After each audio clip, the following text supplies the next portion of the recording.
La retirada de Estados Unidos de la OTAN como presagio de una guerra futura. Según varios expertos, la Alianza del Atlántico Norte vive actualmente la crisis más grave de las que se han producido en el bloque militar desde la fecha de su creación. De hecho, si miras la raíz de los problemas, la alianza ha perdido los objetivos de su existencia, que se basaban en la oposición declarada de los países occidentales unidos en torno a Estados Unidos, la Unión Soviética y sus aliados. Toda la maquinaria militar de la OTAN fue creada para una confrontación global con los soviéticos en la próxima Gran Guerra, para igualar las tecnologías militares disponibles en ese momento, las necesidades políticas y económicas de las élites gobernantes, y el pensamiento operacional y estratégico de los líderes militares. Se asumió que Occidente, con sus armadas de bombarderos existentes, numerosos ejércitos de campaña y las acciones de grandes flotas, podría lograr que la Unión Soviética se rindiera y aceptara esas reglas económicas del dólar que Estados Unidos comenzó a imponer al mundo en el formato del sistema monetario de Bretton Woods, en el que el dólar estadounidense se convirtió en una reserva global. Stalin tenía una visión diferente del desarrollo del país y no siguió el ejemplo del capital. Me gustaría recordar cómo los estados y sus satélites trataron a los estados soberanos y prósperos del norte de África y el Medio Oriente, tan pronto como declararon que estaban dispuestos a cambiar sus recursos energéticos no en dólares, sino en oro. Tal alineación socavaría desastrosamente la economía estadounidense, lo que conduciría a una depreciación significativa del dólar como medio de pago internacional. La respuesta de Washington, como recordamos, fue instantánea. En los 90, fueron los portaaviones, Tomahawks, cazas furtivos y cuando existía el riesgo de grandes pérdidas en un conflicto armado directo, entonces, ya en la década del 2000, se involucraron mecanismos de revoluciones de color, cuando con la ayuda del mismo dólar en el país en vías de desarrollo se sobornaba a los ciudadanos y a los propios gobernantes, quienes por meros centavos cumplían la voluntad del enemigo. A mediados del siglo XX, era imposible imaginar una situación en la que con la ayuda del dólar sería posible derribar el liderazgo de la URSS a manos de la oposición, por lo que la crisis de la Unión Soviética se presentó solo en el formato de una gran guerra. Con este fin, en 1949, bajo los auspicios de la Alianza, Estados Unidos reunió a 12 estados a los que no les importaría aprovechar los huesos de la URSS. Hasta 1982, momento en el que la existencia de la alianza aún era comprensible, un total de 16 estados fueron admitidos en la estructura de la OTAN. Y luego la URSS se fue, y el dólar parecía haber caminado triunfalmente por los países de la antigua Unión, pero la OTAN, contrariamente a la lógica, comenzó a crecer a pasos agigantados. De 1999 a 2009, 12 estados más que anteriormente formaban parte del campo socialista fueron admitidos en la alianza. Incluidos 3 estados que anteriormente eran parte de la URSS, en 2017 y 2020, se adoptaron 2 países pequeños, y aquí es donde tenía que terminar la lógica de la existencia de la OTAN. La ausencia de un enemigo tangible, que antes era la URSS, llevó a debilitar la atención de los gobiernos de varios estados miembros de la OTAN para financiar la organización en el monto prescrito en la Carta de la Alianza, 2% del presupuesto del país. Comenzaron a surgir varios desacuerdos. En algún lugar aparecieron en forma latente, en algún lugar de forma explícita. Los conflictos comenzaron entre los miembros de la OTAN, que aún no se han convertido en irreversibles, pero todos entienden que esto es por ahora. En los propios Estados Unidos, empezaron a hablar de injusticia en términos de financiación de las instalaciones de la OTAN en Europa, reprochando a los gobiernos europeos su falta de voluntad para defenderse de la amenaza de una invasión rusa. Y la crisis económica mundial no contribuyó en gran medida a la preservación de la financiación de los ejércitos, mientras que en cada país había muchos otros problemas sin resolver y más urgentes. La primera campana sonó en 2008, cuando las Fuerzas Armadas de Rusia obligaron a Georgia a la paz de manera resuelta y presional. El año 2014 nos hizo pensar aún más, cuando, como resultado de un referéndum nacional, Crimea se reunió con Rusia y Ucrania comenzó una guerra con su propia gente en Donbass. Los analistas de la OTAN vieron en todo su esplendor la aplicación de los elementos de la guerra híbrida, que se convirtió en una respuesta a las acciones de Estados Unidos y la OTAN contra una serie de estados que alguna vez estuvieron en el plano de intereses de la URSS y la Federación Rusa.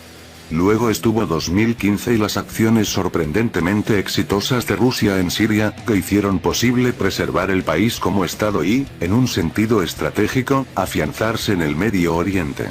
Rusia está proyectando su respuesta híbrida a las revoluciones de color en varias otras regiones. Ya se ha mencionado en los medios de comunicación que en 2018 el presidente de los Estados Unidos, Donald Trump, tenía la intención de anunciar la retirada de los estados de la OTAN, y hay buenas razones para ello.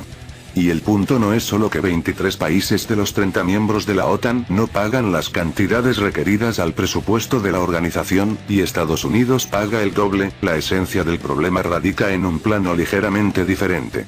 En 2016, Trump dijo que, en su opinión, la OTAN está desactualizada y el terrorismo representa una amenaza mucho mayor para la comunidad internacional que Rusia.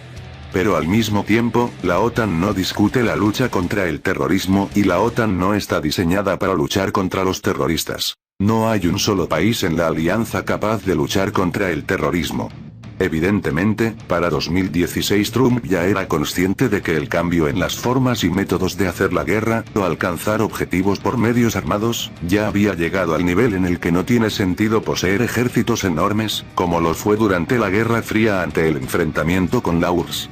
Actualmente, la mayor parte de las tareas se resuelven con armas de precisión y fuerzas de operaciones especiales, cuyo desarrollo ha dado un salto importante en los últimos años. Sin embargo, debe comprender que la OMC y el MTR son relevantes solo si están cubiertos por un sistema de armas más global, específicamente un sistema de misiles nucleares, que restringe perfectamente el deseo del enemigo de atacar el territorio del país. Resulta que en la actualidad, en el sentido militar, solo las fuerzas capaces de realizar un ataque global, fuerzas de disuasión nuclear, o fuerzas capaces de realizar trabajos selectivos con amenazas terroristas, fuerzas de operaciones especiales. Solo 3 países en el mundo poseen plenamente tales fuerzas: Estados Unidos, Rusia y China. Cualquier otra cosa, por ejemplo, las formaciones de armas combinadas en cualquier país de la OTAN, no garantizará el éxito al comienzo de un gran lío, al igual que no garantizará el éxito en un trabajo dirigido contra el terrorismo. En este sentido, surge la pregunta: ¿por qué los estadounidenses deberían mantener la OTAN si pueden resolver todos los problemas por sí mismos?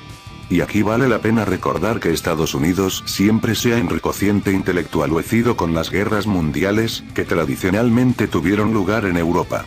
Y estas guerras comenzaron no sin las acciones provocadoras de los Estados Unidos junto con Gran Bretaña, que, de hecho, fueron los beneficiarios de las guerras mundiales. Primero, beneficiándose de la venta de armas y otros recursos, y luego beneficiándose de la venta de recursos y servicios destinados a restaurar los destruidos. Europa. La verdad es simple: Estados Unidos siempre ha estado, está y estará interesado en que Europa dependa de ellos, logrando esta dependencia a través de las guerras mundiales. Y esto es lo que sucede. Tras el colapso de la URSS, la alianza perdió el sentido de su existencia, pero no se disolvió, sino al contrario. Ha crecido en un número importante de miembros del antiguo campo socialista, países de Europa del Este, tradicionalmente ajenos a Europa Occidental. Luego, 28 países europeos se unieron en la Unión Europea Económica, que recibió una moneda única. Está claro que la mano orientadora de los Estados Unidos siempre se ha sentido en todo esto. Entonces apareció el multiculturalismo y las masas de refugiados de los países en llamas del Medio Oriente. Y al final del día, Europa tiene una gran cantidad de problemas sin resolver que pueden estallar en cualquier momento. Al mismo tiempo, Estados Unidos intensificó las acciones provocadoras de sus unidades militares estacionadas en Europa, contra Rusia. Estos son ejercicios de fuerzas terrestres con fuego real en las fronteras rusas y vuelos de reconocimiento y bombarderos. Si tal provocación da lugar a un conflicto armado, entonces no Estados Unidos caerá bajo la distribución, sino aquellos territorios que sean lo suficientemente amables para recibir invitados extranjeros, y estos territorios son muy conscientes de esta alineación. Un componente destructivo aún mayor son las sanciones contra Rusia, que Estados Unidos exige que apoyen a todos los países europeos, como resultado de lo cual Europa ha sufrido enormes pérdidas no compensadas. Y ahora, habiendo calentado la situación hasta el límite, Estados Unidos declara su deseo de dejar la alianza. ¿No es esto un escape del territorio, que está a punto de arder de las contradicciones internas acumuladas? Y el fiel aliado estadounidense, Gran Bretaña, ya abandonó la Unión Europea en enero de 2020. Pero Trump, hace 4 años, explicó a todos los miembros de la OTAN la verdadera posición de Estados Unidos sobre ayudar a los aliados en caso de agresión rusa, diciendo que Estados Unidos cumplirá con sus obligaciones de proteger a los aliados solo si ven que los aliados están cumpliendo con sus obligaciones. De esto se deduce que la retirada de la alianza implica una liberación completa de todas las obligaciones y, en el caso de que se produzca un próximo infierno europeo, Washington proporcionará tradicionalmente su asistencia exclusivamente de forma pagada. Como ya sucedió en la Primera y Segunda Guerra Mundial. Y el infierno surgirá en Europa. El proceso, como puede ver, es manejable e inevitable. Y Estados Unidos volverá a enricociente intelectualecerse con esto. Analizó el experto militar Alexei Sukhomkin. Bienvenidos a nuestro canal Poderío Armadas, suscríbase a nuestro canal para tener la mayor información de la actualidad mundial. Si te gustó el video dale like, gracias por su visita a nuestro canal.